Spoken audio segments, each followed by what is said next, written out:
எங்களுக்கு குடும்பத்துலலாம் ஃபஸ்ட்டில் ரொம்ப பெரிய ப்ராப்ளம்ஸ்லாம் இருந்தது. ஃபஸ்ட்டு என்ன கேட்டோம்னா குலதெய்வத்தில் அனுகிரகங்கள் இல்லை அப்படி இப்படின்னு சொன்னாங்க. அப்போ தெரிஞ்சவங்க ஒருத்தவங்க வந்து ஆதி காளீஸ்வரி அம்மன் அருள்வாக்கு சக்திபீடம்ன்றது ஒன்று இருக்குது. நீங்கள் போய் பாருங்கள். ஐயா வந்து காளிபுத்தன் ஐயா வந்து நல்லா பண்ணி கொடுக்காங்க. அவங்க போய் பாருங்கள், உங்களுக்கு நினச்சது நடக்கும் அப்படின்ற மாதிரி சொன்னாங்க. நாங்களும் வந்து ஃபஸ்ட்டு நம்பாம தான் நாங்கள் வந்தோம்.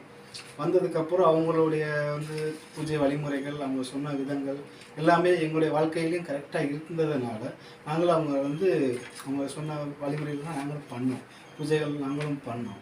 அப்போ அந்த பூஜைகள் பண்ணதுக்கப்புறம் எங்களுடைய வாழ்க்கையிலேயும் நிறைய மாற்றங்கள் நடக்க ஆரம்பிச்சிருச்சு. நல்லது ஃபஸ்ட்டெல்லாம் பார்த்தீங்கன்னா, ஒரு சில வீட்டில் கெட்ட காரியங்கள்லாம் நடக்க ஆரம்பிச்சிச்சு. இதனால் நாங்கள் அந்த பூஜைகள்லாம் பண்ணி வர ஆரம்பிக்கவும், இன்னும் எங்களுடைய வாழ்க்கையில் நல்ல ஒரு அன்னையிலேருந்து இப்போ வரைக்கும் ஒரு சந்தோஷமான ஒரு சூழ்நிலையை நம்ம இதாகிக்கிட்டே இருக்குது. மறுபடியும் இன்னொருக்க வந்து சார் வந்து ஐயாவை பார்த்துட்டு போகலான்னு வந்தோம்.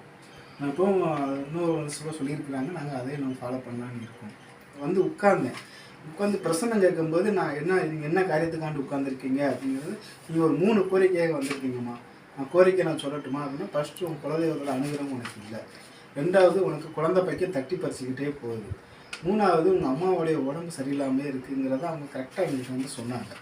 சரிங்களா? ஆமாம், நாங்கள் அதுக்காண்டி தான் நாங்கள் உங்களை பார்க்கவே வந்திருக்கோம் அப்படிங்கிற மாதிரி நாங்களும் சொன்னோம். சரிங்கம்மா, நான் இது எல்லாமே நான் நிவர்த்தி பண்ணி தாரேன் அப்படிங்கிற மாதிரி அவங்களும் சொல்லியிருந்தாங்க. அவங்களும் பூஜை வழிமுறைலாம் அவங்க பண்ணி கொடுத்தாங்க.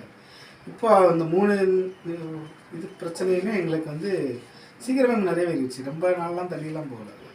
கிட்டத்தட்ட ஒரு 2 மாதம், அதிகபட்சம் அந்த மாதத்துக்குள்ளே எங்களுக்கு எல்லா பிரச்சனையுமே முடிஞ்சிருச்சு. அடுத்த மாதமே எங்களுக்கு வந்து குழந்தை தங்க ஆரம்பிச்சிச்சு.